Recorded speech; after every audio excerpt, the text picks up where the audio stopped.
Tá fazendo aniversário agora a Reforma Protestante. E a Reforma Protestante, ela influenciou muito na forma como a gente vive hoje. Então, se a gente tem certa liberdade religiosa aqui no Ocidente, se a gente tem uma democracia, tem um modelo econômico como o capitalismo, muito isso é influenciado também pela Reforma Protestante, né? Se cada um de nós hoje tem o direito de ter uma Bíblia em casa e você mesmo fazer sua própria interpretação do que está sendo escrito, isso está muito relacionado com a Reforma Protestante. E foi um movimento que modificou muito a vida na Europa naquela época e depois isso se espalha também, né, obviamente, em outros continentes. Então a gente é fruto também desse movimento muito importante, né? Então hoje se a gente tem Estado laico, por exemplo, é uma invenção que ela vem da vertente protestante, né? Vem de um filósofo que é conhecido como o pai do liberalismo, né, o John Locke. Ele fala, gente, ao invés de vocês ficarem se matando aí por conta da religião, que tal se o Estado ele não intervir nessa parte da religião e deixar as pessoas seguirem o que elas acreditam, o que elas acham melhor e tudo bem ser assim, não precisa ficar matando os católicos que estão em países protestantes, não precisa matar os protestantes que estão em países católicos. Então a gente é fruto disso também, até as próprias reformas da igreja, que é feito depois para combater o protestantismo, também são reformas que foram iniciadas por conta da reforma protestante. Eu sou Fabiano, professor de História, seja muito bem-vindo ao meu canal. Não esqueça de deixar o like, compartilhar o vídeo para as pessoas, para ter mais conteúdo de qualidade aqui na plataforma do YouTube. E a gente espalhar a história para todo esse Brasil e que esse conhecimento histórico ele possa ser mais propagado pelas pessoas. Quando a gente fala da Reforma Protestante, a gente tem que entender que esse movimento ele faz parte de um processo maior. Então, antes de falar do Lutero, é importante a gente entender alguns detalhes antes do Lutero. Então, movimento como o Renascimento cultural, o Renascimento comercial, o Renascimento urbano, ele influencia diretamente nisso. Vai vindo agora as ideias antropocentristas, né? Que é o oposto do teocentrismo, que era Deus no centro de tudo, uma ideia muito do medievo, da Idade Média.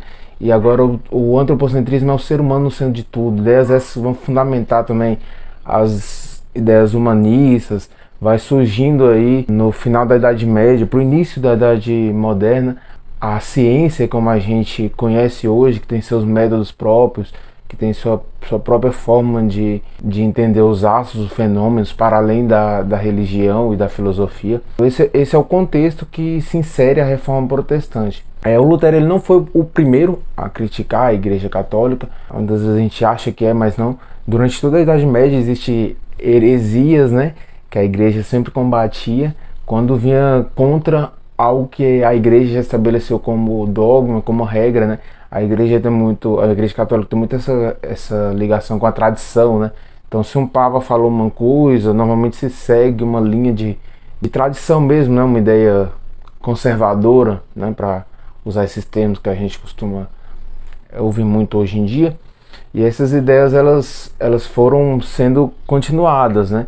Então, muitas coisas da base católica ela não é exatamente embasado na Bíblia e sim numa tradição, né? Não que não tenha coisas embasadas na Bíblia, mas parte desse culto católico ele é embasado na tradição. E aí tinham pessoas que criticavam isso, tinham pessoas que tinham visões diferentes a respeito de como era Jesus ou do poder papal, ideias essas que John Wycliffe, por exemplo, criticava, Jan Hus, que foram predecessores do próprio Martinho Lutero, e outras heresias, o arianismo. Tinham várias heresias diferentes na Idade Média, inclusive negando que Maria seria mãe de Deus, né? E essas críticas à Igreja Católica sempre existiu e sempre foram muito combatidas, muito fortemente combatidas. E o que diferencia a crítica do Lutero? O Lutero ele era um monge, a gente fala que ele é um monge agostiniano, né? Ele se embasou muito nas ideias de Santo Agostinho em São Paulo, e ele critica algumas coisas da Igreja Católica, principalmente a venda de indulgências, que era você vender o perdão. Então, se você tem algum perdão, né? Ainda hoje tem essa questão na tradição católica, você se confessar para um padre. Na vertente protestante é diferente isso, mas essa questão de o perdão, você não alcançaria ele somente com reza ou com penitência, você alcançaria também você comprando esse perdão da igreja. Então era uma forma da igreja arrecadar recursos. Uma outra forma também era você vender artefatos sagrados. E esses artefatos sagrados seriam, sei lá, a cruz que Jesus supostamente foi crucificado, um pedaço do manto de Jesus ou dos apóstolos. Então eles vendiam artefatos dizendo que era um artefato mágico, artefato milagroso, que vai curar você, que vai trazer algum tipo de bênção, né? E as pessoas, obviamente, na época, muita gente acreditava nisso, era enganada por esses discursos que a igreja fazia. E a crítica do Lutero, ela vem muito em cima disso. É estranho a gente pensar também que igrejas protestantes hoje, né, ou evangélicas que a gente chama, algumas utilizam muito disso também, né? É ruim falar nomes, mas a gente consegue perceber, né? Venda de água sagrada, toma alguma coisa aqui que a igreja está te oferecendo, esse pano, que você será curado, e vem esses clichês, esses discursos ainda hoje. Mas assim, o Lutero ele está criticando esse movimento e ele critica também o poder do Papa, o poder da igreja sobre as pessoas. Então na ideia do Lutero, cada pessoa, cada fiel deveria ter uma Bíblia e esse fiel ele ia construir o próprio raciocínio, o Espírito Santo iria guiar ele, né, para ele poder entender as escrituras sagradas sem precisar que alguém fale para ele. Uma ideia interessante porque a Bíblia é um livro muito extenso, né? Então vai ter várias interpretações, obviamente, mas ele está abrindo espaço aí para esse diálogo, né? Ele não vem com uma ideia oposta à igreja falando que o jeito que ele pensa é exatamente o correto, todos devem seguir a linha de raciocínio do Lutero. Ele faz 95 teses, né? Essas que eu estou falando para vocês, essas críticas, elas estão contidas nas 95 teses. E essas teses, elas tinham o intuito inicialmente de reformar a igreja, por isso que o nome é Reforma Protestante, mas essas ideias não são aceitas, a igreja dá um tempo para Lutero negar o que ele escreve, ele não nega, ele passa a ser perseguido, sorte dele que a nobreza estava apoiando na Alemanha, estava apoiando por fins econômicos, né? Arrecadava muito imposto em Roma, que era a sede da igreja católica, então as pessoas, os nobres acabaram apoiando no Lutero e ajudou ele nesse sentido. Ele começa a traduzir a Bíblia para o alemão. O que diferencia o Lutero, como eu estava falando para vocês, do John Wycliffe e do Jan Hus, por exemplo, é o contexto que ele faz essa crítica.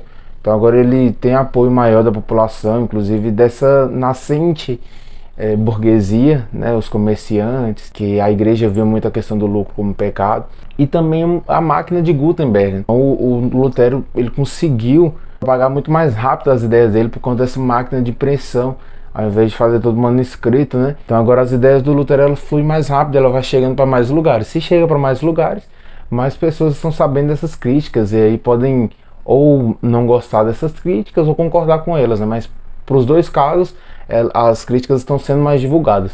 Além do Lutero, que é o primeiro precursor em 1517 da Reforma Protestante, né?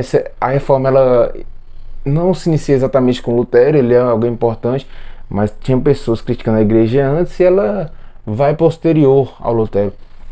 Um outro cara importante para esse movimento da Reforma Protestante é o João Calvino. Ele tem a ideia da predestinação da alma, né? Que algumas pessoas, pelo seu comportamento, você conseguiria ver que elas vão para o céu ou vão para o inferno. Essa ideia inicialmente ela é estranha pra gente aqui, mas eu acho até um modo interessante de pensar. Ele não crava exatamente, sei lá, se você bebe hoje ou se você fornicou, você vai exatamente para o inferno. Mas é uma ideia de comportamento, né? Sei lá, se você tem atos de caridade, atos de bondade com outros, se você é uma pessoa que você busca fazer o bem, busca fazer o certo, você busca ser uma pessoa ética, uma pessoa que colabora com os outros, busca seguir as leis, busca também melhorar financeiramente, seriam sinais de que você está predestinado a ir para o céu, né? Essa ideia normalmente ela é utilizada principalmente na questão da economia.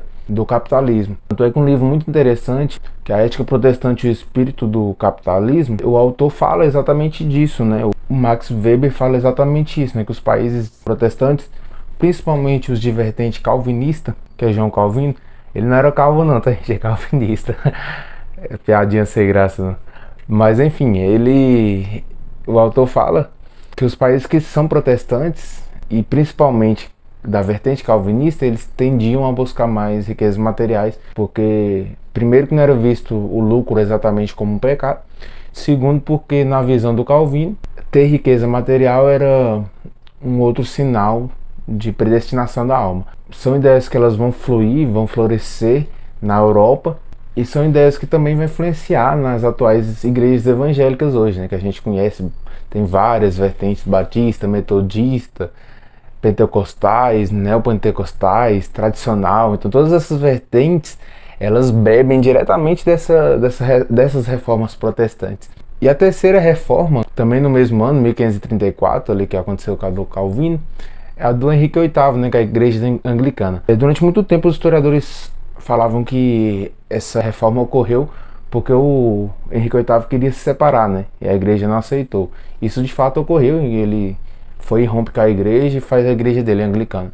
Mas vai para além disso. Ele, ao romper com a igreja católica, ele também quer estar acima das leis e do domínio do papado. Então ele não quer ter que se submeter a regras estabelecidas pela igreja católica, exatamente. Ele quer fazer as regras de como ele deve comandar o país dele, sem a igreja interferir. Então tem mais uma relação política do que exatamente de não poder se divorciar. Obviamente que isso também influencia. A igreja anglicana, ela é bem semelhante à igreja católica, né, na forma de cultuar, mas ela é um rompimento, né, com essa vertente romana, a igreja tradicional. Então a reforma protestante, ela foi muito importante, e é um assunto, está fazendo aniversário agora, né, é um assunto super importante a gente entender. Então, como eu mencionei, ela ajudou depois a ter liberdade religiosa, como a gente tem na maioria dos países ocidentais hoje. Obviamente que antes de passar por isso teve guerra religiosa, teve questões políticas envolvidas, teve questões econômicas. Então teve muita treta entre a igreja católica e a igreja protestante durante muito tempo, por conta dessas interpretações da Bíblia. Mas a reforma protestante, ela trouxe mais liberdade no futuro, né, em relação a você poder ler a Bíblia você mesmo, interpretar ela da maneira que você achar melhor, que Deus iria iluminar cada uma das pessoas para entender, né, o significado do que estava escrito. E o pastor não exatamente ele é detentor desse conhecimento. É cômico a gente pensar, trazendo para a nossa realidade hoje, que muitas das lutas conquistadas pelas reformas protestantes têm sido combatidas hoje pelos próprios protestantes, né?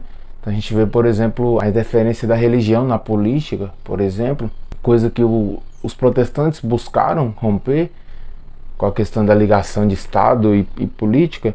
Hoje em dia você vê alguns evangélicos, ou uma parte considerável deles, querer unificar isso e querer que o Estado não seja mais laico, esteja junto ali com o cristianismo. E é no mínimo estranho, né? Então você vê críticas que o próprio Lutero fazia à Igreja Católica, que em determinadas situações a Igreja evangélica hoje faz, como eu mencionei, a venda de indulgências, entre aspas, ainda é feita em algumas igrejas, né? Então aquele discurso, você tem que dar grande parte do seu dízimo para Deus te abençoar. Esse tipo de discurso ele é muito frequente em algumas igrejas, em algumas vertentes. E essas críticas à igreja que ocorreu aí na Idade Moderna, ela influenciou também a Contra-Reforma, ou como ultimamente tem sido utilizado, a Reforma Católica, né? Então estabeleceu-lhe a Companhia de Jesus, que depois os jesuítas, eles vêm aqui para o Brasil, inclusive catequizar os indígenas. Então a igreja, ela também faz uma reafirmação dos seus valores, que estabelece que a autoridade do Papa, tudo, e vai fazendo algumas mudanças ali, vai se atualizando de acordo com a época, né? Mas eu acho muito interessante essa questão da reforma. Tem várias críticas ao Lutero, que a gente consegue perceber ideias, por exemplo, antissemitistas, que ele de fato tinha em relação aos judeus. Mas ele também é fruto do seu tempo, né? Mas a crítica dele em relação à igreja, ela é muito válida, inclusive na própria vertente evangélica e protestante hoje, sei lá, o pastor, ele não é também um detentor do conhecimento, né? Ele não sabe tudo. Então você não deve exatamente ouvir tudo que ele fala, você tem que averiguar isso. Está na Bíblia, essa doutrina da igreja, ela tem respaldo bíblico? Está escrito algo semelhante lá? Ou é algo que alguém quer que você faça, alguém quer que você não faça? Então é interessante essa reflexão do Lutero, principalmente nessa parte de que os próprios fiéis teriam que fazer sua interpretação da Bíblia e eles mesmos construir esse pensamento, né? Do que é correto, do que não é, de como conduzir o culto, né? O Lutero pregava uma forma mais simples de cultuar, sem intercessor entre a pessoa e Deus, como ocorria no catolicismo, né? Tinha que ter um membro do clero para você poder acessar a Deus.